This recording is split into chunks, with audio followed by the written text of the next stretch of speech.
এনেকুৱা কিয় কৰি আছে মামনি? আৰে মালক মাল গবনে কি কব?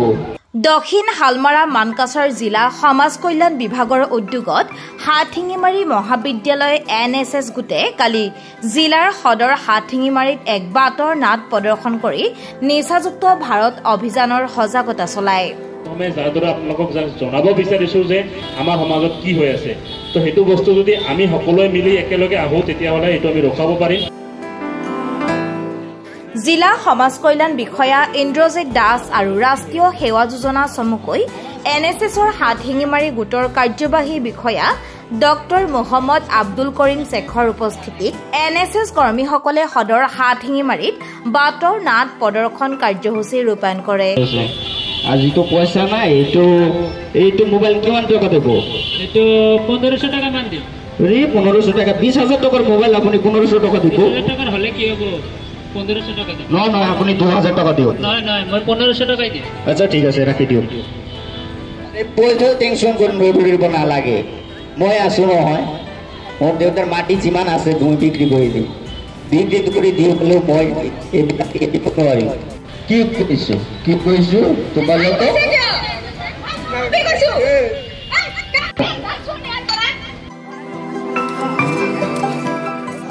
মাদক দ্ৰব্য সেৱনে মানুহৰ জীৱনত কিদৰে প্ৰভাৱ পেলায় তাক লৈ NSS গোটৰ সদস্যসকলে সুন্দৰকৈ বাটৰ নাট প্ৰদৰ্শন কৰে।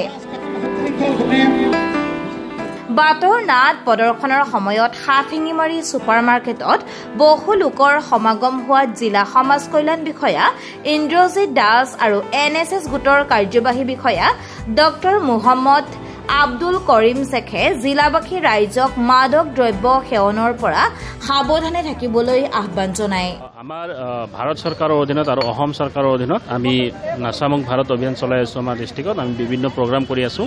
তাৰ মাজতে আজি আমি এটা বাটৰ নাট বা সজাগতা এটা নাটক আছিলে, যাৰ দ্বাৰা আমি সকলো ৰাইজক জনাব বিচাৰিছোঁ যে নাচা লোৱাটো কিমান বেয়া বা ইয়াৰ এইটো লোৱাৰ পিছত সেই ব্যক্তিজন বা সেই মানুহজনক বা তাৰ পৰিয়াল বা সমাজক কেনেকৈ ক্ষতি কৰে সেইটো দেখুৱাই আমি ৰাইজক এইটোৱে মেছেজ দিব বিচাৰিছোঁ বা আপোনালোকৰ মিডিয়াম থ্ৰু দি মই সকলো ৰাইজক জনাব বিচাৰিছোঁ যে এইবিলাক বস্তু যাতে আপোনালোকে দেখে, তাৰপৰা সেই মানুহজনক যাতে সেইবিলাক বস্তুৰ পৰা দূৰত ৰাখে। সেইটো কৰিলে আমাৰ পৰিয়ালটো সুখী থাকিব, আমাৰ সমাজটো সুখী থাকিব, আমাৰ ডিষ্ট্ৰিক্ট বা আমাৰ ৰাজ্য দেশটো তেতিয়াহ'লে আগত যাব পাৰে। আমাৰ মূল উদ্দেশ্য হৈছে যে আমি নচামুক্ত ভাৰত গঢ়ি তোলা।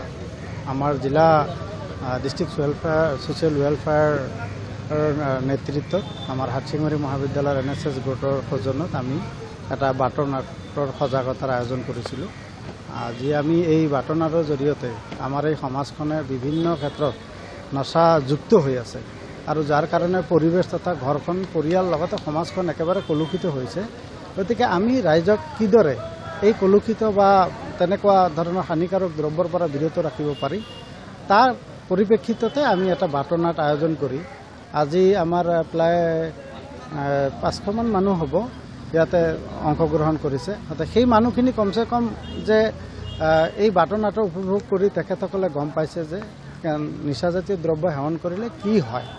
গতিকে সেইখিনি বাৰ্তা আমি এটা দিবলৈ সক্ষম হৈছোঁ আৰু মই ভাবোঁ সেইখিনি মানুহেও হয়তো নিজৰ বা ওচৰ চুবুৰীয়াৰ বা তেনেকুৱা সমাজত তেনেকুৱা ব্যক্তি দেখিলে বা নিশ্চয় বাধা দিব বুলি আমি আশা ৰাখিছোঁ।